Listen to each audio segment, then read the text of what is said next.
Hello, good evening friends. आज हम ethics में चैप्टर 5 पढ़े। चैप्टर 5 में क्या है? नॉर्मेटिव एथिक्स में हमने वर्च्यू एथिक्स सीख लिए। अब तक हमने क्या क्या पढ़ा है? अब तक हमने वैल्यू पढ़ ली, एटीट्यूड पढ़ लिया और एथिक्स एंड ह्यूमन इंटरफेस जो यूपीएससी के सिलेबस में पहला यूनिट है वो पढ़ लिया। उसके बाद हमने नॉर्मेटिव एथिक्स शुरू करी थी, वर्च्यू एथिक्स पढ़ी और वर्च्यू एथिक्स के बाद आज नॉर्मेटिव एथिक्स में दूसरा सेक्शन पढ़ेंगे और वो है यूटिलिटेरियन एथिक्स। यूटिलिटेरियन मतलब कोई भी काम आप कर रहे हो तो काम करने से पहले ये जान लो कि उसका फायदा, आपको लाभ क्या होने वाला।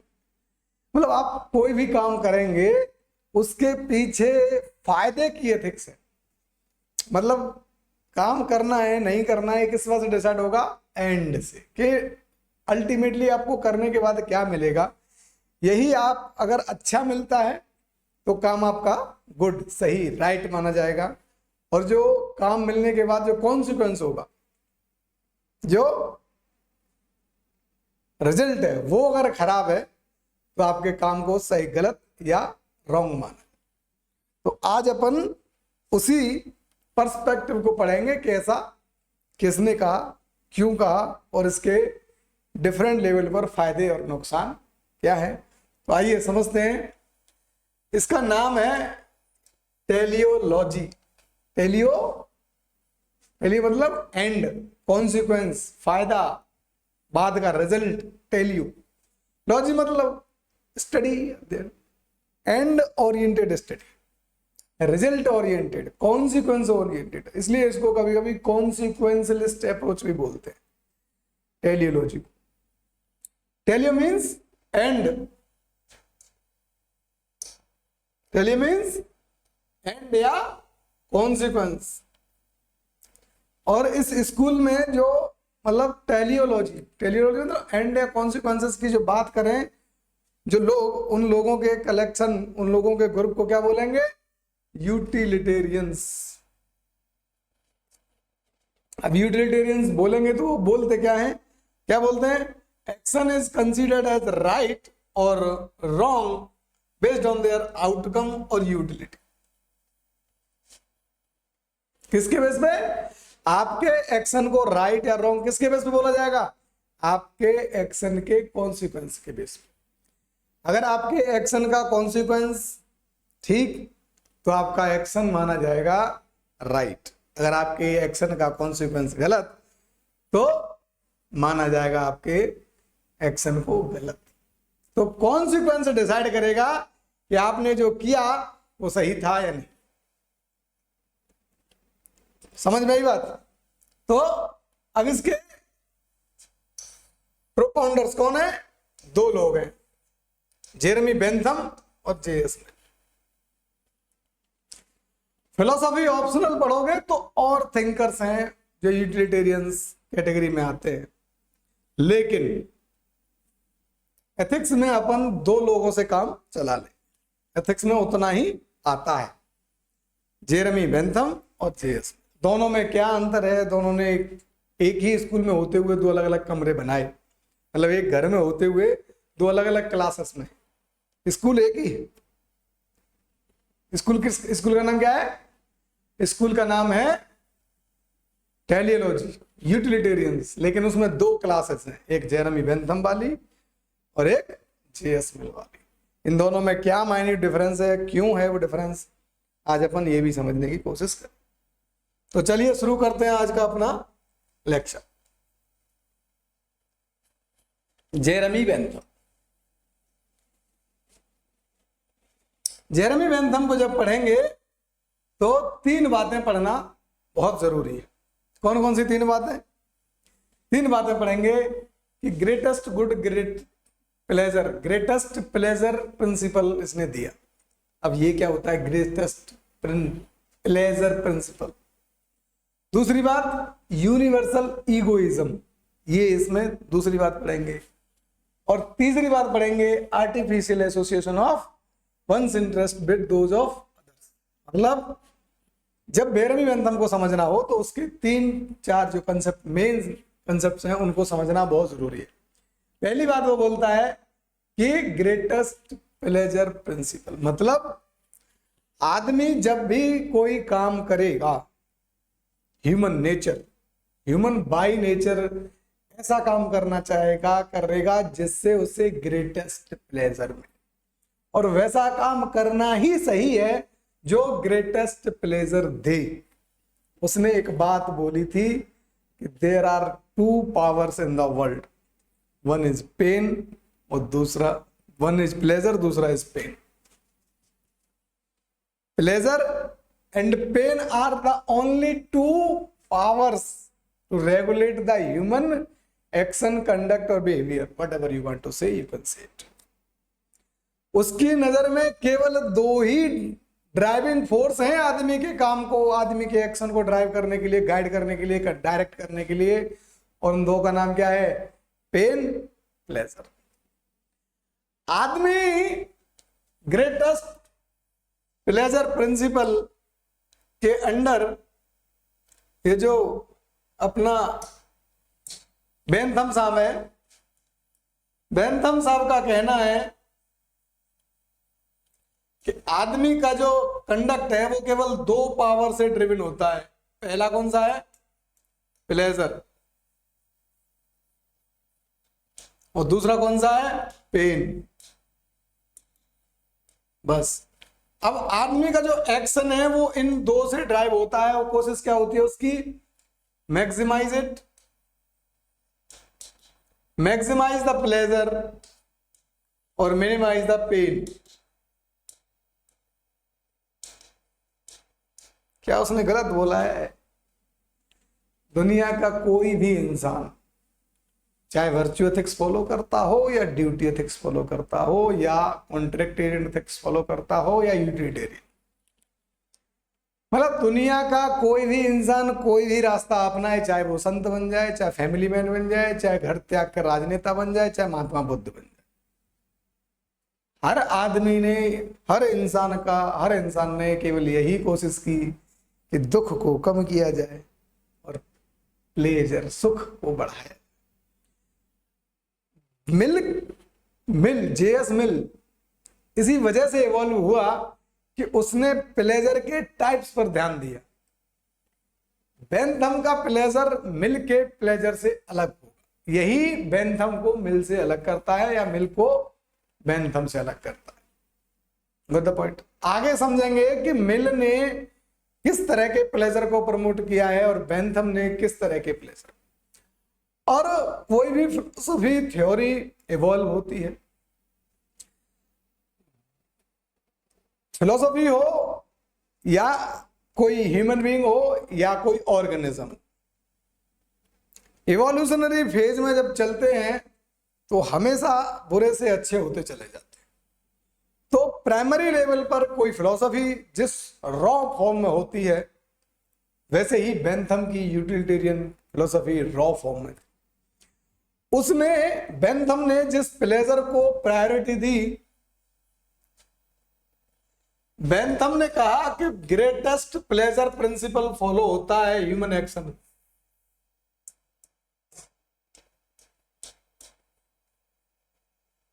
अब प्लेजर,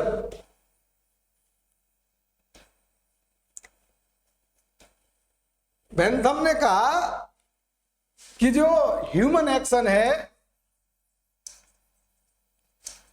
ह्यूमन कंडक्ट है, ह्यूमन बिहेवियर है, कुछ भी बोल सकते हो आप, एक्शन, कंडक्ट, बिहेवियर,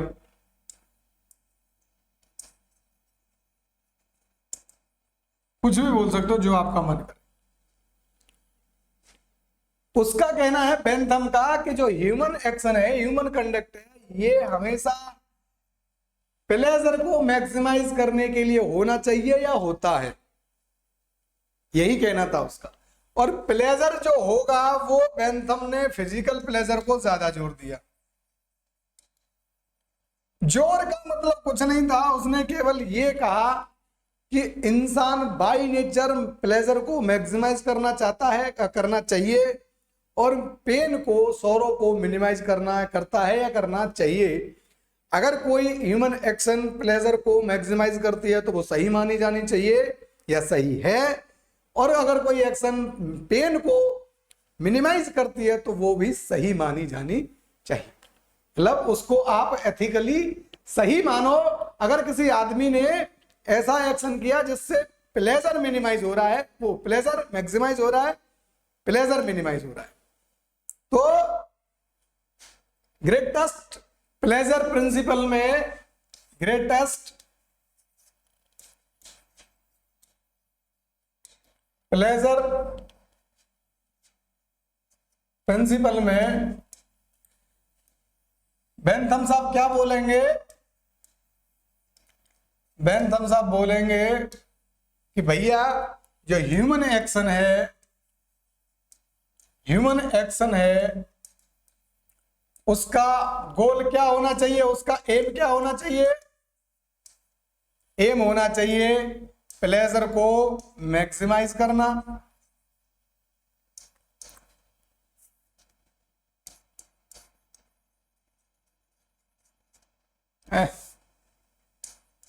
प्लेजर को मैक्सिमाइज करना और पेन को मिनिमाइज करना।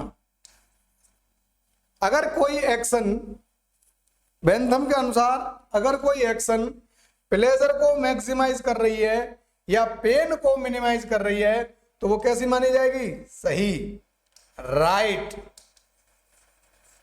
या एथिकल या मोरल। अगर ह्यूमन एक्शन प्लेजर को मैक्सिमाइज कर रही है, बढ़ा रही है, और पेन को मिनिमाइज कर रही है तो उस ह्यूमन एक्शन को बेंथम क्या कहेंगे? एथिकल, मोरल या सही, राइट ऑब्लिक गुड। वो एक्शन को गुड बोलेंगे, राइट बोलेंगे, एथिकल बोलेंगे, मोरल बोलेंगे। कब? जब प्लेजर मैक्सिमाइज हो रहा हो, प्लेजर बढ़ रहा हो और पेन मिनिमाइज हो रहा हो। तो अपोजिटली बेंथम किसी एक्शन को गलत, अनएथिकल, इमोरल या बैड कब बोलेंगे? जब प्लेजर मिनिमाइज हो रहा हो, प्लेजर घट रहा हो और पेन बढ़ रहा हो, तो उस एक्शन में, उस केस में बेंथम ह्यूमन एक्शन को किस कैटेगरी में रखेंगे? तो अब एक टेबल बना लेते हैं। Greatest principle, greatest pleasure principles में, ग्रेटेस्ट प्लेजर प्रिंसिपल में बेंथम के हिसाब से ह्यूमन एक्शन को गुड, राइट, एथिकल या मोरल कब माना जाएगा? कब माना जाएगा? जब प्लेजर क्या हो रहा हो? मैक्सिमाइज हो रहा हो। इसको लिख ही लो क्योंकि ये टर्म काम आते हैं आपको। मैक्सिमाइज हो रहा हो और कब माना जाएगा ये? गुड, राइट, एथिकल या मोरल कब माना जाएगा? जब प्लेजर क्या हो रहा हो? मैक्सिमाइज, और पेन क्या हो रहा हो? मिनिमाइज। ध्यान देने वाली बात है, यहां खत्म होने की बात नहीं है। अगर थोड़ा सा भी घट रहा है तो आपकी एक्शन को एथिकल, मोरल, राइट या गुड माना जाएगा। आपकी एक्शन को बैड, रॉन्ग, अनएथिकल या इमोरल कब माना जाएगा? जब प्लेजर को आपकी एक्शन क्या कर रही हो? कम कर रही हो, मिनिमाइज कर रही हो, और पेन को क्या कर रही हो? मैक्सिमाइज कर रही हो।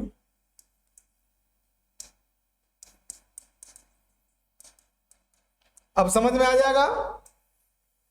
ग्रेटेस्ट प्लेजर प्रिंसिपल में बेंथम क्या कहना चाहता है, इस टेबल से समझ में आ जाएगा।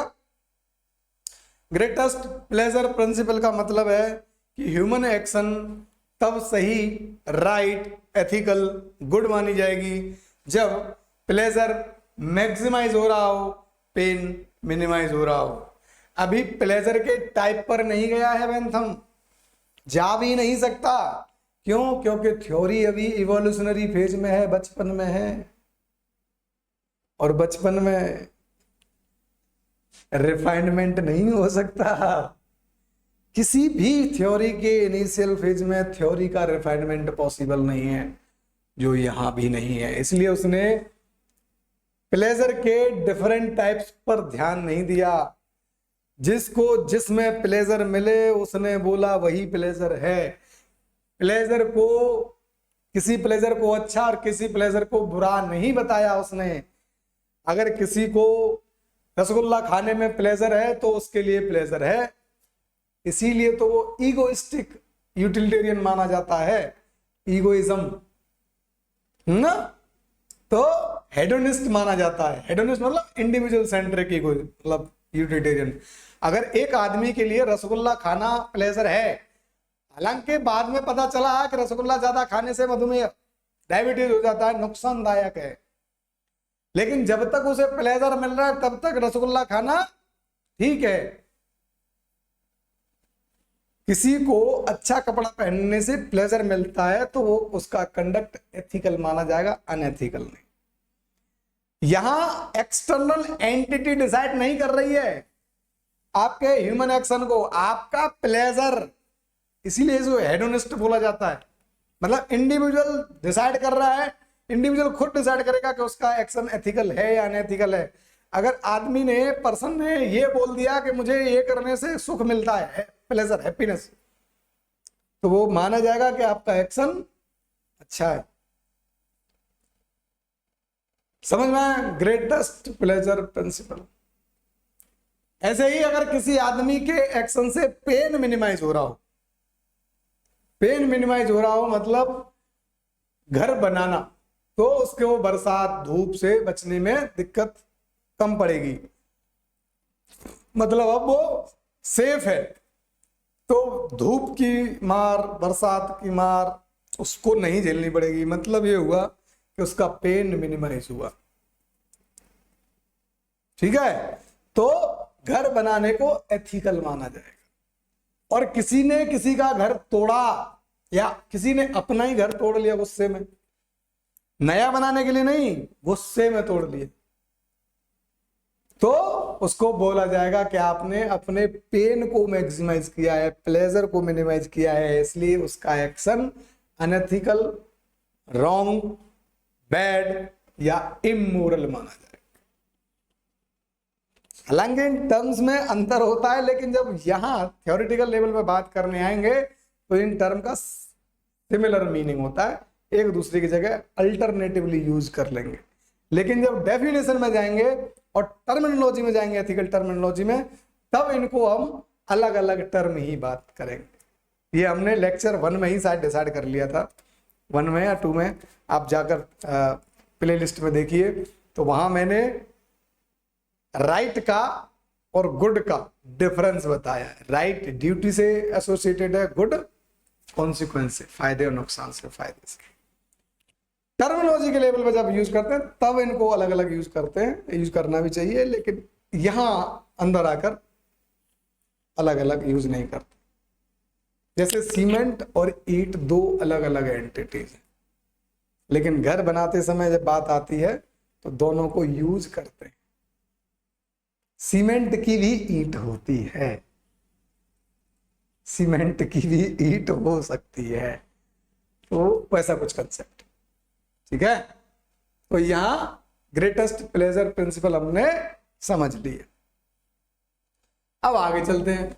ग्रेटेस्ट प्रिंसिपल, प्लेजर प्रिंसिपल के बाद यूनिवर्सल ईगोइज्म उसका दूसरा कंसेप्ट है, और तीसरा कंसेप्ट है उसका ये artificial association of one's interest with another.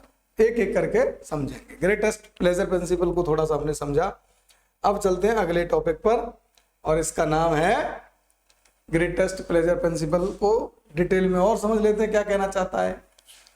Greatest pleasure principle में बेसिक अंडरस्टैंडिंग हमने ले ली, थोड़ा सा और देख लेते हैं क्या है, बिलीफ क्या है।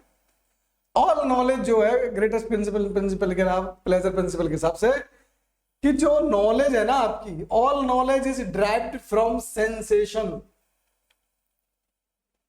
आपकी जितनी भी नॉलेज है, आप जो भी नॉलेज आपके पास है, कहां से आई?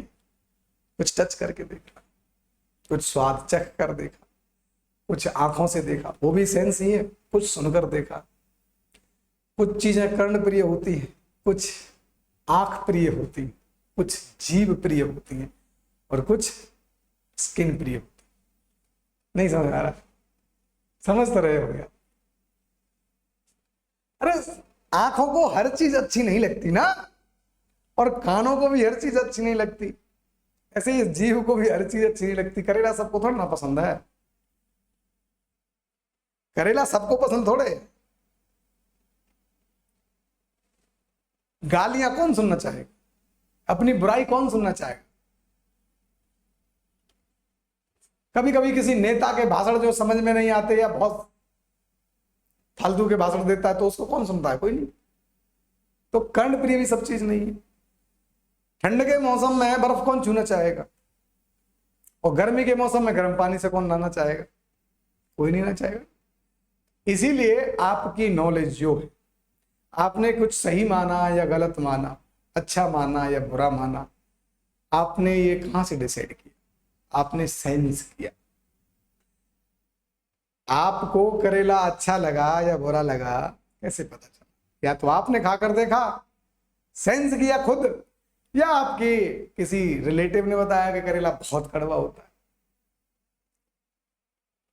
जाड़े के मौसम में बर्फ, आइस को टच करना, बिना कपड़ों के बाहर ऑफिस जाना या बाहर घूमना, कैसे पता चला खराब है या गलत है? सेंस किया। थोड़ी देर बिना हैंड ग्लव्स के हाथों को रख के देखो, जनवरी की ठंड में, है ना, शीत जब सरकता है, तो जनवरी की ठंड में बॉडी पे ऊन के कपड़े होना अच्छा माना जाता है, सही माना जाता है। तो कैसे पता चला? नॉलेज ही तो है। आपकी नॉलेज कहां से आई? सेंसेशन से। रसगुल्ला आपको अच्छा लगता है, जब गुलाब जामुन अच्छी लगती है, कैसे पता चला? सही है खाना, कैसे पता चला? सेंसेशन से। हेल्दी डाइट, आजकल बहुत मूवमेंट चल रहे हैं, ये खाओ वो खाओ, उस तरह की मत खाओ, इस तरह का मत खाओ, कैसे पता चलता है? कोई डाइट हेल्दी डाइट है कि नहीं, कहां से पता चलेगा? आप क्या करेंगे? आप सेंस करेंगे। तो आपके नजर में जितनी भी नॉलेज है, जितनी भी नॉलेज है, आईएएस बनना, मुख्यमंत्री बनना, प्रधानमंत्री बनना, सरकारी नौकरी हासिल करने की कोशिश करना, प्राइवेट में बड़ा बिजनेस एम्पायर खड़ा करना, ये सब अच्छा माना आपने। क्यों, कैसे मान लिया? क्योंकि आपने सेंस किया। आईएएस की पावर को आपने फील किया, मुख्यमंत्री की पावर को आपने सेंस किया, फील किया। हर चीज को दिमाग से, मतलब जुबान से, कान से, आंख से ही फील किया जाए जरूरी नहीं है। दिमाग नाम की कोई चीज होती है जो सेंस करती है। तो आपने, आपके पास जो भी नॉलेज है सही या गलत के बारे में, समाज, सोसाइटी के रूल्स को फॉलो करना अच्छा है या सही है या गलत है या बुरा है, what ever you have the knowledge, आप कैसे डिसाइड करते हो? आपने सेंस किया। यही कहना चाहता है बेंथम कि आपके पास जो भी नॉलेज है, उस हर नॉलेज के पीछे किसका हाथ है? सेंसेशन का।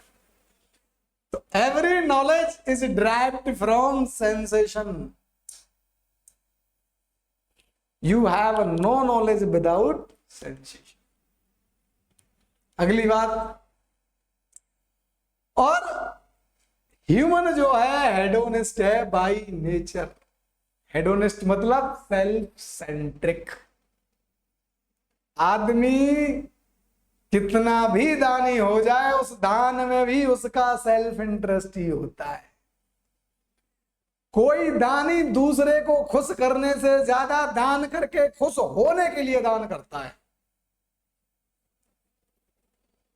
आत्मसंतुष्टि, सेल्फ सेटिस्फैक्शन, किसी भी दानी के पीछे की सबसे बड़ी वजह है। दानी इसलिए दान करे कि दूसरों को फायदा होगा। अब तक ऐसे बहुत कम एग्जाम्पल है।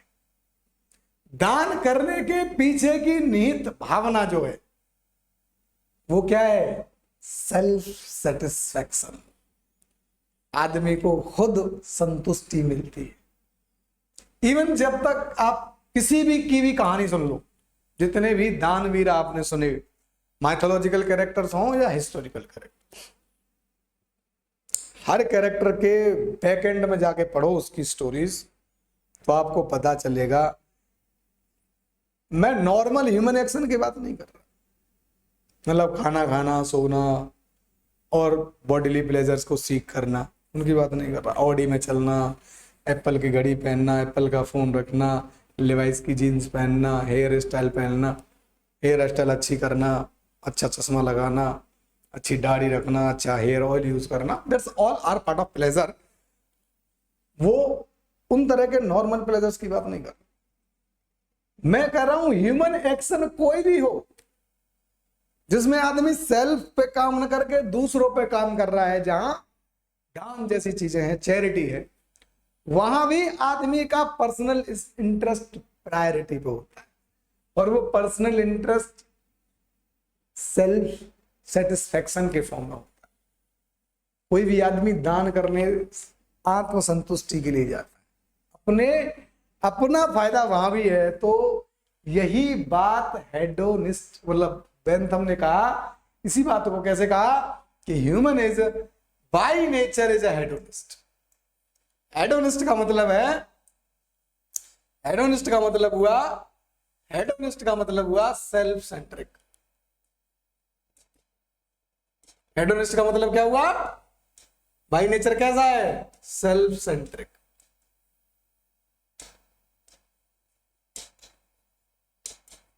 मतलब दुनिया में आदमी ऐसा कुछ कर और सोच ही नहीं सकता जिससे उसका अपना हित न सकता। ह्यूमन कांट थिंक और do anything in which his interest, his self interest, her self interest is not getting fulfilled. ये बात थोड़ी सी अजीब सी लग रही हो, लेकिन है कुछ ऐसी, हकीकत तो ऐसी ही है। अब आप बोलोगे कि सर माँ बाप का हमारे ऊपर जो एहसान है, हमको पाला पोसा, आपने तो उनके काम को क्या बोल दिया? सेल्फ सेंट्रिक बोल दिया। तो हमारे साथ जो उन्होंने व्यवहार किया, अब तक हमें पाल पोस कर बड़ा किया, तो क्या उसमें भी उन्हीं का सेल्फ इंटरेस्ट निहित था? तो बेंथम क्या बोलेगा कि हाँ, आपको पालने में आपके माता पिता का सेल्फ इंटरेस्ट निहित था। अगर आपके माता पिता का सेल्फ इंटरेस्ट निहित नहीं होता तो बच्चे का लालन पालन नहीं किया, पाल पोस कर बड़ा नहीं किया जाता। और एग्जाम्पल देखना चाहते हो तो फीमेल फोर्टिसाइड समझो। और ये एक दो मामले में नहीं होती, अब तो इसके खिलाफ कानून बन गया। जब कानून नहीं था तो लाखों में बच्चियों को मार दिया जाता। क्यों? बच्चियों को माँ बाप क्यों मारते थे? अभी भी मारते हैं, तब भी बच्चों को मार देते थे, अपने ही बच्चों। आजकल पैदा होने से पहले बच्चियों को मारा जाता है, पहले पैदा होने के बाद भी मार दिया जाता है, और अब भी मार दिया जाता है, पर वो केस कम हुए। पर अभी इतने कम नहीं हुए कि जिन्हें गिना ना जा सके। लाखों में अभी भी फीमेल फोर्टिसाइड्स होते हैं। तो ऐसा क्यों होता है? बेंथम का कहना है कि बच्चे का माँ बाप के द्वारा लालन पालन, अपब्रिंगिंग क्यों होती है? क्योंकि माँ बाप का सेल्फ इंटरेस्ट, सेल्फ इंटरेस्ट उसमें नहीं। अब आप पूछोगे कि सर माँ बाप का क्या सेल्फ इंटरेस्ट है बच्चे के लालन पालन में? है भाई, क्यों नहीं है? क्यों नहीं है? ये फादर साहब है, ये मदर साहब है।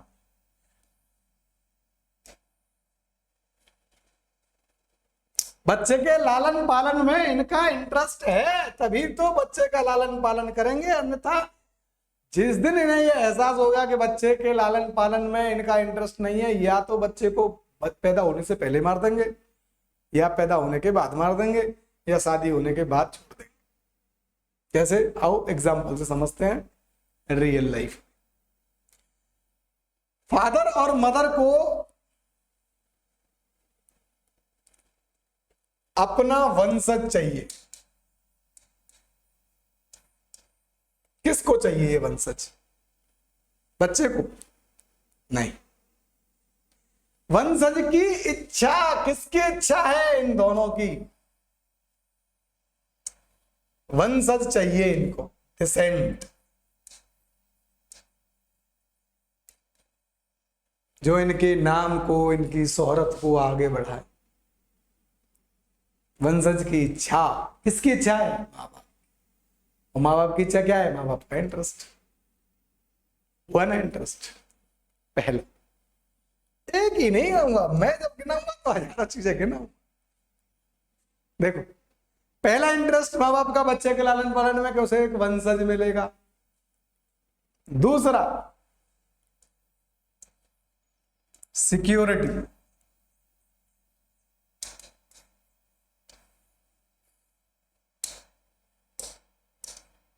माँ बाप हमेशा जवान थोड़े रहेंगे, बूढ़े भी होंगे। बूढ़े होंगे नहीं होंगे? उस दौर में इनकी सेफ्टी सिक्योरिटी कौन इंश्योर करेगा? बच्चा करेगा नहीं करेगा? उस दौर के लिए ये तैयार कर रहे हैं। जब ये बूढ़े होंगे उस दौर में इनका आसरा कौन होगा? ये कुछ ऐसा ही है जैसे मैं एक स्टूडियो सेटअप क्रिएट करने के लिए इन्वेस्ट करूं, 2-1 साल कमाऊं, फिर एक अच्छा सा स्टूडियो लगाऊं जो मुझे कमाई करके दे। बिजनेस में भी यही कंसेप्ट नहीं लागू होता है। ये सोशल बिजनेस है, बस लॉजिकली सोचना है, इमोशनल नहीं होना है। आप एक बिजनेस शुरू करते हो, क्या सोच कर करते हो?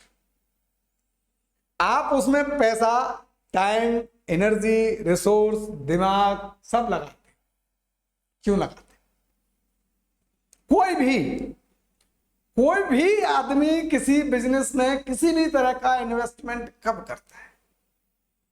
उससे उम्मीद होती है फायदे, बेनिफिट। जब किसी आदमी को कुछ इन्वेस्ट करने से कुछ मिलने की उम्मीद हो, तभी तो इन्वेस्ट करता है। माँ बाप अपना टाइम, अपना रिसोर्स, अपना कैपिटल, अपना वक्त और अपना दिमाग सारा कुछ बच्चों में लगाते हैं। क्यों? क्योंकि उनके लिए बच्चा ही इन्वेस्टमेंट है जो बाद में रिटर्न देगा। क्या बोले? समझा पा रहा हूं मैं अपनी बात? इमोशनल नहीं होना, ध्यान रखना, लॉजिक लगाना है। ये सोशल बिजनेस है जो माँ बाप अपने बच्चे में इंटरेस्ट नहीं के बिना कभी कोई इन्वेस्टमेंट कर ही नहीं सकते। क्या कभी किसी माँ बाप को तुमने देखा है जो बच्चे से उम्मीद ना रखता हो? एक माँ बाप बता दो जिसने अपने बच्चे से कोई उम्मीद ना रखी। कमेंट बॉक्स में बताना। ऐसा दुनिया में कोई बाप नहीं होता जो अपने बच्चे से उम्मीद ना रखे। अब उम्मीद का मतलब सिर्फ पैसे से नहीं होता है, मनी से नहीं होता है, सपोर्ट से नहीं होता है, मतलब हर बाप ये चाहे, माँ ये चाहे कि बच्चा उसका उसे बुढ़ापे में सपोर्ट करेगा, यही सहारा नहीं है, सिर्फ यही उम्मीद नहीं है, मनी देगा, यही उम्मीद नहीं होती। माँ बाप की उम्मीदें बहुत तरह की उम्मीदें होती। चलो मैं तुम्हें यहां भी ले चलता हूं कि माँ बाप बच्चे से क्या क्या उम्मीद करते। ये फादर साहब और ये मदर साहब, इनकी उम्मीदें देखते हैं, तब बताना मुझे कि कौन से माँ बाप सेल्फ इंटरेस्ट के बिना अपने बच्चे को पालते। देखो, वंश को आगे बढ़ाएगा पहली उम्मीद। बच्चा वंश को आगे बढ़ाएगा पहली उम्मीद, ठीक है। सपोर्ट करेगा दूसरी उम्मीद,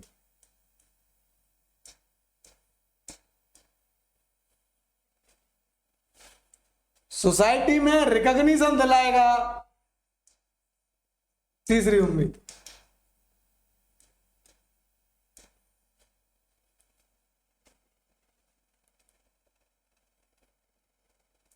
अब ये उम्मीद मॉनिटरी तो है नहीं, और ये उम्मीद दोनों मॉनिटरी, ये मॉनिटरी है बस, ये मॉनिटरी उम्मीद है। अच्छा घर देगा बच्चा, अच्छा खाना पीना इंतजाम करेगा बुढ़ापे में, अच्छी दवाइयां देगा, अच्छा कन्वीनियंस देगा, एसी में रखेगा गर्मी के मौसम में, आरओ का पानी पिलाएगा। ये सब उम्मीदें मॉनिटरी उम्मीदें हैं। मतलब घर अच्छा देगा, हेल्थ अच्छी देगा, इस तरह की चीजें की उम्मीद जब कोई करे होम, तो ये मॉनिटरी उम्मीदें हुई, हुई कि नहीं हुई? मॉनिटरी उम्मीदें ही नहीं करते माँ बाप, ये तो मॉनिटरी उम्मीद नहीं है,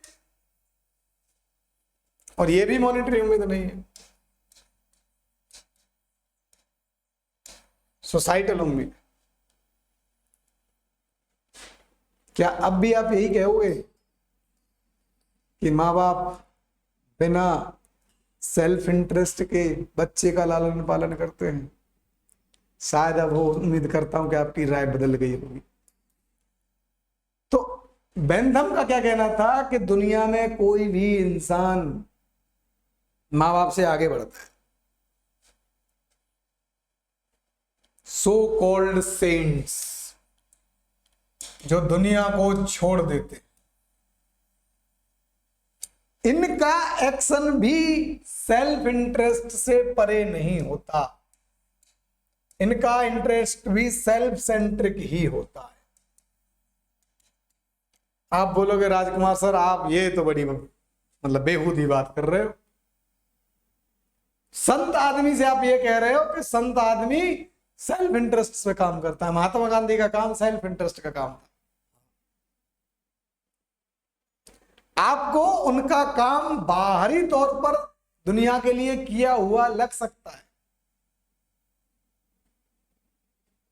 लेकिन गांधी ने जो किया भारत के लिए, दुनिया के लिए, वो किया, मानता हूं।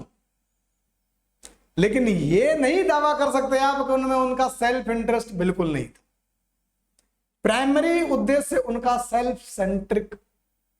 अब ये बात अलग है कि उनका सेल्फ इंटरेस्ट ऐसा था जिससे दुनिया का फायदा जा रहा हो रहा था। उनका सेल्फ इंटरेस्ट क्या था? उनका सेल्फ इंटरेस्ट था सेल्फ सेटिस्फैक्शन।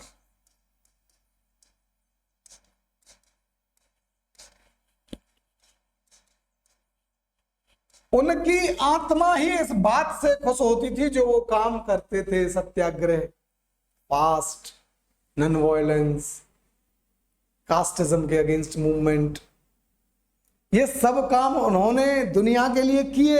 उससे पहले उन्होंने अपनी आत्मसंतुष्टि के लिए किए। उनका मानना ही था कि मुझे इससे खुशी मिलती है कि दुनिया में सुख रहे, दुनिया में इक्वेलिटी रहे, दुनिया में जस्टिस रहे, दुनिया में कोई किसी का गुलाम न रहे। उनको पहले इस बात से खुशी मिलती है। वो इस तरह के कामों को करने के बाद ही सेल्फ सेटिस्फाइड थे, वो अपने जीवन से संतुष्ट थे।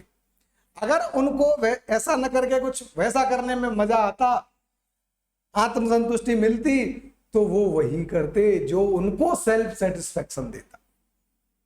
जिन्ना ने जो काम किया वो पाकिस्तान बनाने से ज्यादा उनके सेल्फ सेटिस्फेक्शन का मामला। चोर जब चोरी करता है उसके पीछे घर को पालने या और वजहों से पहले उसका सेल्फ सेटिस्फेक्शन होता है कि वो उस काम को करके सेल्फ सेटिस्फाइड हो। और अगर कोई आदमी किसी काम को करके सेल्फ सेटिस्फाइड नहीं होता तो वो उस काम को दोहराने से बचता है, चाहे चोर हो या संत। महात्मा बुद्ध 30 साल तक घर में थे। उन्होंने जो भी जिंदगी जी उससे वो आत्मसंतुष्ट नहीं रहे, तभी तो घर छोड़ के भागे। क्यों भागे? दुनिया के लिए। अरे दुनिया के लिए फायदा बाद में हुआ भाई, पहले जिस आदमी जिंदगी जी रहा है वो वहां सेटिस्फाइड नहीं है। नहीं समझ रहे हो? आदमी एक तरह की जिंदगी को छोड़ के दूसरी तरह की जिंदगी में जा रहा है। क्यों? क्योंकि जिस जिंदगी में वो जी रहा है वहां उसे सेल्फ सेटिस्फेक्शन नहीं मिल रहा। तो महात्मा बुद्ध तो बुद्ध संत थे आपकी नजर में, और बुद्ध जय बेंथम जी क्या कह रहे हैं? भैया आदमी बाय नेचर हेडोनिस्ट है, मतलब सेल्फ सेंट्रिक। ये बात अलग है कि सेल्फ जो इंटरेस्ट है वो सेल्फ ओरिएंटेड है बहुत ज्यादा या आउटवर्ड ओरिएंटेड। मतलब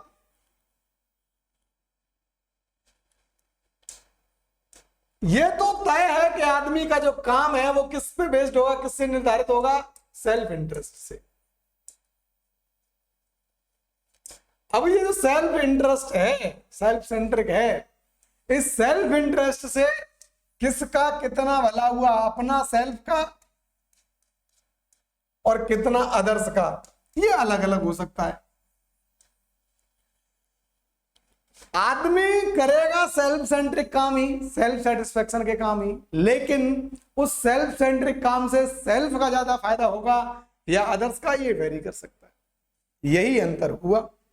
माँ बाप के केस में या संतों के केस में यही बात लागू होती है कि उनका सेल्फ इंटरेस्ट ऐसा है जिससे अदर्स का फायदा कहीं ज्यादा होता है बजाय उस सेल्फ के।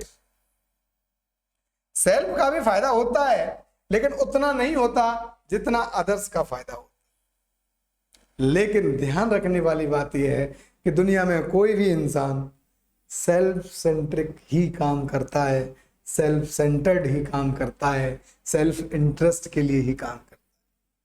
मैं चाहे लाख दावे करूं कि मैं फ्री में पढ़ा रहा हूं, लेकिन कुछ तो मेरे इंटरेस्ट होंगे।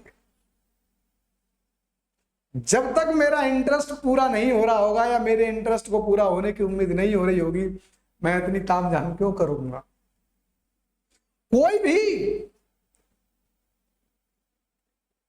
कोई भी प्रशांत आचार्य प्रशांत हुआ या फिर जो और कोई संत जो तुम्हें लगता है कि चैरिटी बेस पे काम करता है, ईसा फाउंडेशन के सदगुरु रहे, या और कोई संत जो तुम्हें नाम याद आ रहा हो, श्री श्री रविशंकर 108 पता नहीं क्या नाम, वो रहे हो, स्वामी विवेकानंद रहे हो, भगत सिंह रहे हो, उन्होंने, मैंने कहा ना, सेल्फ इंटरेस्ट फाउंडेशन में होता है। अब उस सेल्फ इंटरेस्ट से सेल्फ का ज्यादा फायदा हुआ या औरों का, ये डिफर हो सकता है। इसी केस में आते हैं जहां बुद्ध जैसे महात्मा हुए, महात्मा गांधी जैसे राजनेता हुए, माता पिता जैसे लोग हुए, चंद्रशेखर आजाद हुए, भगत सिंह हुए।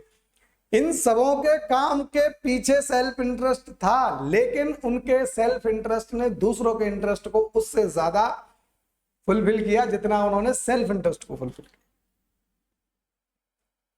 मैं अपनी बात समझा पाया? ये बात थोड़ी सी ट्रेडिशन से हटकर है जो आपको नहीं समझाएगी, इसीलिए तो मैं हूं।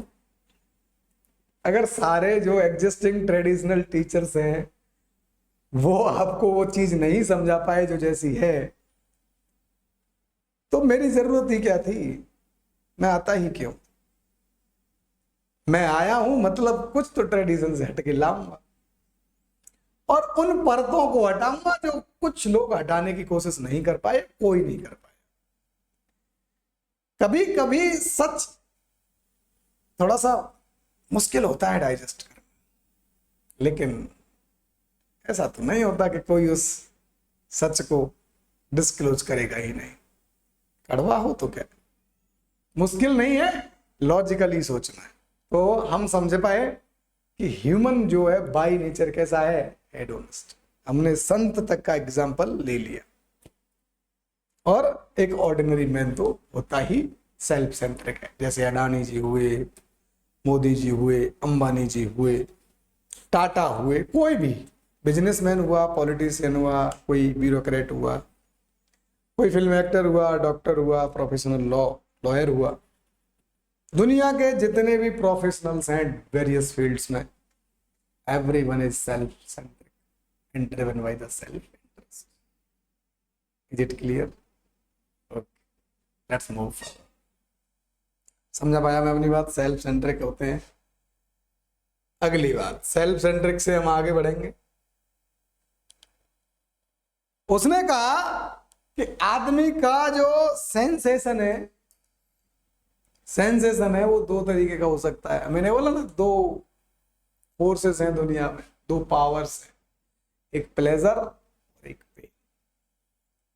दुनिया में इंसान सेल्फ इंटरेस्ट के लिए तो काम करता है, लेकिन सेल्फ इंटरेस्ट में उसका क्या इंटरेस्ट है? हर आदमी दुनिया में अपना प्लेजर बढ़ाने की कोशिश करता है, पेन मिनिमाइज करने की कोशिश। महात्मा बुद्ध को कुछ पर्टिकुलर काम करने में प्लेजर मिलता था, दुनिया की भलाई करने में प्लेजर मिलता था। तो प्लेजर मिलता किसको था? बुद्ध को। भगत सिंह को कुछ पर्टिकुलर टाइप की नेशनलिस्ट एक्टिविटी करने में प्लेजर मिलता था, तो प्लेजर मिलता किसको था? भगत सिंह को। अब आप समझ पाए भगत सिंह ने जो काम किया वो हेडोनिस्ट टेंडेंसी से किया। उनके काम से देश को आजादी मिली, देश में नेशनलिज्म जगा, देश में मोटिवेशन आया, युवाओं में काम हुआ। अच्छी बात है, सही बात है, गलत नहीं है। लेकिन वो करने से भगत सिंह को प्लेजर मिला कि नहीं मिला? अगर भगत सिंह सुखी नहीं होते, सेल्फ सेटिस्फाइड नहीं होते फांसी लगाने पर, अगर उनको इस बात से असंतुष्टि होती कि फांसी लगाना उनका सेल्फ इंटरेस्ट के लिए नहीं है, उनको आत्मसंतुष्ट नहीं करेगा, तो भगत सिंह लाख कोशिश करते बचने की। क्योंकि भगत सिंह को ऐसा लगा कि फांसी खाने से वो आत्मसंतुष्ट हैं, उनका प्लेजर कम नहीं होगा, उनका पेन नहीं बढ़ेगा, तभी तो उन्होंने फांसी को सहर्ष स्वीकार किया, happily accepted capital punishment. Why? Because he was well satisfied from that act of accepting capital punishment by hanging. तो यहां भी एक तरह का प्लेजर है जो उन्हें मेंटल प्लेजर देगा। अभी बेंथम उस इवोल्यूशनरी फेज में है जहां मेंटल प्लेजर को बॉडीली प्लेजर से अलग नहीं कर रहा है। उसके हिसाब से मेंटल प्लेजर उतना ही इंपॉर्टेंट है जितना बॉडीली प्लेजर, और बॉडीली प्लेजर भी उतना ही ठीक है जितना मेंटल प्लेजर। वो तो जेएस मिल साहब हैं जो बाद में आएंगे और बोलेंगे कि नहीं भाई, बॉडीली प्लेजर उतना इंपॉर्टेंट नहीं है जितना मेंटल प्लेजर इंपॉर्टेंट। तो ये तो अलग अलग फेजेस में थ्योरी की एवोल्यूशन का मामला है। कोई थिंकर इवॉल्व करके रिफाइन करता है थ्योरी को, कोई शुरुआत में होता है तो, और शुरुआत में आप जानते ही हैं ऐसा ही होता है। हिस्ट्री तो पढ़ी होगी, मॉडर्न हिस्ट्री। 1885 से 1905 की Congress, evolutionary phase of national movement. दे दो साहब, दे दो साहब, पत्र लिख रहे हैं, प्रार्थना कर रहे हैं, कोई खिलाफत नहीं। 1905 के बाद झंडा बुलंद, उखाड़ के फेंक देंगे, स्वराज्य मेरा अधिकार है, असहयोग करेंगे, सबने अवज्ञा करेंगे, भारत छुड़वा देंगे। कहां से आ रहा है एवोल्यूशन? एवोल्यूशन कैसे होता है? टाइम के साथ वही हो रहा है। अभी बेंथम साहब में कहना है कि पेन और प्लेजर दो एंटिटी होती हैं सेंसेशन की। सेंसेशन आप कैसे फील करोगे? या तो आपको थोड़ा सा अच्छा लगेगा या थोड़ा सा बुरा लगेगा। करेला खाया, कड़वा लगा, और रसगुल्ला खाया, मजा। ये दोनों क्या थे? फॉर्म ऑफ सेंसेशन ही तो थे। आपने सेंस जो किया, सेंस या तो अच्छा आएगा या सेंस बुरा आएगा, वही हुआ। तो सेंसेशन के फॉर्म कितने हो सकते हैं? दो, एक प्लेजर और एक पेन। हेडोनिस्ट क्या बोलेगा? हेडोनिस्ट का मतलब, कहने का मतलब ये होता है, हेडोनिस्ट ये बोलेंगे कि जो आदमी है वो किस में एंगेज है? अपने परस्यूट, अपने प्लेजर को ढूंढने में, बढ़ाने में, सीख करने में। आदमी हेडोनिस्ट के अनुसार क्या है? हेडोनिज्म के अनुसार आदमी क्या ढूंढता है दुनिया में? उसे प्लेजर कई सीकिंग रहती है, प्लेजर खोजता रहता है, कहां प्लेजर मिलेगा। ये बात थोड़ी सी अटपटी लग रही होगी, लेकिन सच यही है। दुनिया का कोई भी इंसान हो, ऑर्डिनरी मैन हो, ग्रेट लीडर हो, सेंट हो, और हमारा लालन पालन करने वाले माँ बाप, सब लोग प्लेजर ढूंढते। मैं हूं या आप? आपको पढ़ने में प्लेजर मिलता है तो आप बैठकर 1-2 घंटे पढ़ रहे होंगे, या प्लेजर मिलने की पॉसिबिलिटी होगी पढ़ने से। ऐसा होता है मैंने टाइम्स के आज पढ़ना बुरा लग रहा है, लेकिन दिमाग में है कि 2 साल बाद, 4 साल बाद जब पढ़ा कर समझ में आ जाएगा तो आईएएस बन जाऊंगा, या सिविल सर्विसेज कर लूंगा, नौकरी सरकारी पा लूंगा, या प्राइवेट फील्ड में अच्छा सा काम। तभी तो आप बैठकर आज पेन भी झेल रहे हो। आदमी पेन भी तभी झेलता है जब उसे उस पेन से प्लेजर की उम्मीद हो। मतलब आदमी प्लेजर के बिना सोच ही नहीं सकता कुछ। जब तक इंसान को प्लेजर की उम्मीद ना हो, वो पेन बर्दाश्त करेगा ही, पेन को कंटिन्यू करेगा ही। आदमी बाय चॉइस कभी पेन हासिल करना नहीं चाहेगा, पेन में जीना नहीं चाहेगा, और खासकर तब तो बिल्कुल नहीं जब उस पेन से उसको कोई फायदा ना हो।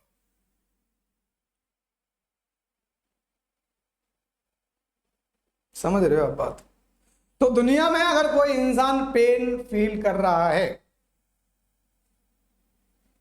एक उम्मीद में कर रहा होगा कि फ्यूचर में उसे कुछ प्लेजर मिलने की उम्मीद होगी उससे।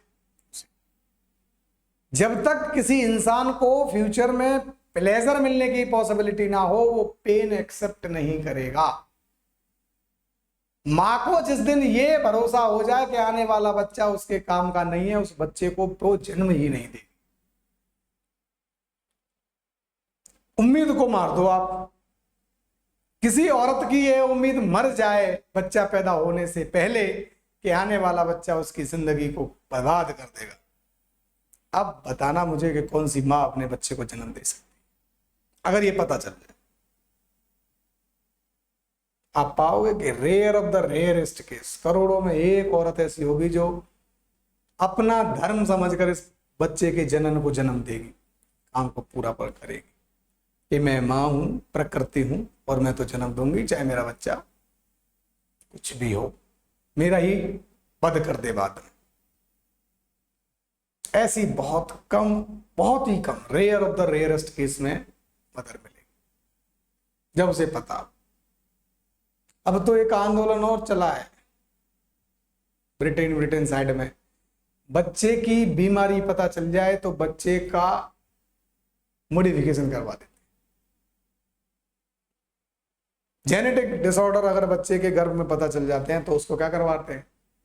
मॉडिफाइड करवाते। टेक्नोलॉजी आ गई है बच्चों के इलाज के लिए, डिफरेंट टाइप की टेक्नोलॉजीज डेवलप की जा रही। क्यों? पेन को कम करने के लिए और प्लेजर को। तो दुनिया में कोई इंसान ऐसा नहीं है जो अपने पेन को इसलिए बर्दाश्त करता रहे कि उसे कोई उम्मीद नहीं। हर आदमी पेन को केवल उसी कंडीशन में बर्दाश्त करता है जब उसे किसी प्लेजर की उसे। किसानों का मूवमेंट हो तो किसानों ने जाड़ा गर्मी बरसात साल भर आंदोलन किया, क्यों? तो उन्हें प्लेजर क्या उम्मीद थी कि आंदोलन एक दिन खत्म कर दिया, हुआ। अब समझ में आ रहा है? गांधी जी ने आंदोलन किया, लाठी खाई, अपमान सहा, क्यों? आजादी का प्लेजर चाहिए। भगत सिंह ने फांसी खाई, सेल्फ सेटिस्फैक्शन का प्लेजर चाहिए। महात्मा बुद्ध ने घर छोड़ दिया, राजपाट छोड़ दिया, मोक्ष का प्लेजर चाहिए। समझा पा रहा हूं मैं अपनी बात? प्लेजर का टाइप अलग है, लेकिन है तो प्लेजर ही। नहीं समझा पा रहा? इतना भी मुश्किल नहीं है, थोड़ा सा लॉजिक लगाओगे तो समझ जाओगे कि प्लेजर ही एकमात्र फोर्स है, या उसकी उम्मीद है। प्लेजर की उम्मीद ही आपसे कुछ करवाती। What the point?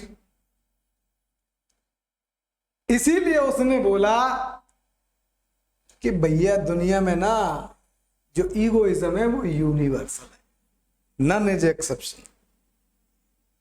कोई एक्सेप्शन नहीं है इस बात का। ईगोइज्म का मतलब सेल्फ सेंट्रिकनेस का कोई एक्सेप्शन नहीं है। Every individual on the earth और every any other planet is working for its self-interest. Universal egoism.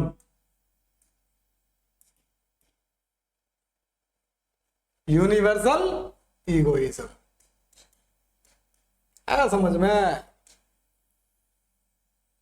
चीजों को लॉजिकली समझना है। ग्रेटेस्ट प्लेजर प्रिंसिपल से चले थे, यूनिवर्सल ईगोइज्म तक आ गए। कैसे? उसने बोला कि भैया यहां पहुंचने का रास्ता क्या निकला? उसने बोला कि भैया आपकी जो नॉलेज है वो कहां से आएगी? सेंसेशन से। कहां से आएगी? सेंसेशन से। सेंसेशन कितने तरीके का हो सकता है? 2 तरीके का, प्लेजर, पेन। Pleasure, pen. और दुनिया में हर आदमी क्या है? हेडोनिस्ट है। हेडोनिस्ट है मतलब आदमी अपने इंटरेस्ट की बात करता है, और एक आदमी नहीं, सब आदमी करते हैं, ऑल ह्यूमन बीइंग करते हैं। इसलिए उसने कहा ईगोइज्म जो है वो यूनिवर्सल है। ईगोइज्म कोई एक मुझ तक, तुम तक या किसी और तक सीमित नहीं है। दुनिया में कोई भी इंडिविजुअल हो, हर आदमी क्या है? ईगोइस्टिक है। ईगोइस्टिक मतलब गुस्से वाला, अहमवादी वाला गुस्सा नहीं है, अहम ब्रह्मास्मि वाला ईगोइस्टिक नहीं है, एटीट्यूड वाला नहीं है, घमंड वाला तो बिल्कुल भी नहीं है। यहां ईगोइज्म का मतलब है कि आदमी जो भी करता है सेल्फ इंटरेस्ट के लिए करता है, सेल्फ सेंट्रिक आदमी। मतलब दुनिया का कोई भी इंसान ऐसा कुछ भी नहीं करता जिससे उसका सेल्फ इंटरेस्ट नहीं सदरा है। Everyone is doing for its self interest. समझ में आ रही है बात आपको?